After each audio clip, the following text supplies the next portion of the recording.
Hi friends, രാവിലെ എഴുന്നേറ്റപ്പോഴേക്കും 11 മണി ആയിട്ടുണ്ടായിരുന്നു. ഇന്ന് പള്ളി പോകേണ്ടതുള്ളതുകൊണ്ട് പെട്ടെന്ന് തന്നെ കുളിച്ച് റെഡി ആയിട്ട് താഴെ ഇറങ്ങി. പള്ളി ഫുള്ളാകുമ്പോൾ സ്ട്രീറ്റിൽ നിന്ന് നിസ്കരിക്കുന്നത് ഇവിടെ പതിവ് കാഴ്ചയാണ്. നമ്മളും അവിടെ തന്നെ കൂടി. അങ്ങനെ പള്ളിയൊക്കെ കഴിഞ്ഞ് തിരിച്ച് റൂമിലെത്തിയപ്പോൾ നമ്മൾ കുറെ കാലമായിട്ട് ഒഴിവാക്കി വെച്ചിട്ടുണ്ടായിരുന്ന ഒരു വെബ്സൈറ്റ് ഉണ്ടായിരുന്നു. അതിന്റെ പണി തുടങ്ങാമെന്ന് വിചാരിച്ചു. അപ്പോഴേക്കും നമ്മുടെ ലോകം കുട്ടം വന്ന് മടി കയറിയിരുന്നു. അവന്റെ ആവശ്യം ചൊറിഞ്ഞു കൊടുക്കുക എന്നുള്ളതാണ്. മൂപ്പര് കണ്ണ് അടച്ചിരുന്ന് ആസ്വദിച്ചുകൊണ്ടിരിക്കുകയാണ്. ഇടയ്ക്ക് വെച്ച് നമ്മൾ കഴിഞ്ഞ് എഴുന്നേറ്റ് പോടാ എന്ന് പറഞ്ഞിട്ടൊന്നും ആൾ എവിടെയും പോകുന്നൊന്നുമില്ല. പിന്നെയും നമ്മുടെ കയ്യിലേക്ക് തന്നെ നോക്കിയിട്ട് ഇനിയും വേണം എന്ന് പറയുന്നുണ്ട്.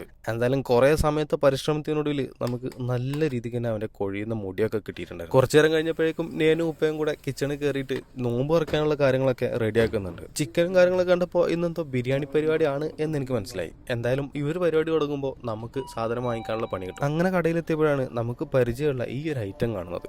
ഇത് നമ്മുടെ ചേമ്പിന്റെ വിത്തല്ലേ. അങ്ങനെ അവർക്ക് സാധനങ്ങൾ എടുക്കാൻ വേണ്ടി കയറിയപ്പോൾ നമുക്കൊരു ഷമ്മാമ വാങ്ങിയിട്ട് ജ്യൂസ് അടിച്ചാൽ എങ്ങനെ ഇരിക്കും എന്ന് തോന്നി. അങ്ങനെ നമ്മൾ വാങ്ങിച്ച ഷമ്മാമ കുറച്ച് ജാറിനകത്തിട്ട് കുറച്ച് പാലൊഴിച്ച് അണ്ടിപ്പരിപ്പും ഐസ് ക്യൂബ്സും പിന്നെ നമ്മുടെ കയ്യിലുണ്ടായിരുന്ന ചോക്ലേറ്റ് ഐസ്ക്രീമും കൂടെ അതിനകത്ത് ആഡ് ചെയ്തിട്ടുണ്ട്. നമ്മൾ ജ്യൂസ് അടിക്കാൻ പോയ സമയത്താണ് ഇവരുണ്ടാക്കിക്കൊണ്ടിരിക്കുന്നത് ബിരിയാണി അല്ല സുബ്രിയാൻ എന്ന് പറയുന്ന എന്തൊരു ഐറ്റം ആണെന്ന് അറിയാൻ കഴിഞ്ഞത്. ഇപ്രാവശ്യം ഉണ്ടാക്കിയിട്ട് ശരിയാവുകയാണെങ്കിൽ നമുക്ക് അടുത്ത പ്രാവശ്യം ഇവരോട് റെസിപ്പി എന്താണെന്നുള്ളത് ചോദിച്ചു നോക്കാം. അങ്ങനെ നമ്മുടെ ജ്യൂസ് എന്തായാലും നല്ല രീതിക്ക് ബ്ലെൻഡ് ചെയ്തെടുത്തിട്ട് പിന്നെ നമ്മുടെ കപ്പിനകത്താക്കിയിട്ട് ടോപ്പിംഗ്സിന് വേണ്ടിയിട്ട് കുറച്ച് കോൺഫ്ലേക്സും കൂടെ അതിന് മുകളിൽ വാരി കത്തറിയിട്ടുണ്ട്. അപ്പോൾ ഫോളോ ചെയ്യാൻ മറക്കരുത്. അടുത്ത വീഡിയോ ആയിട്ട് നമുക്ക് വീണ്ടും കാണാം. ടാറ്റാ.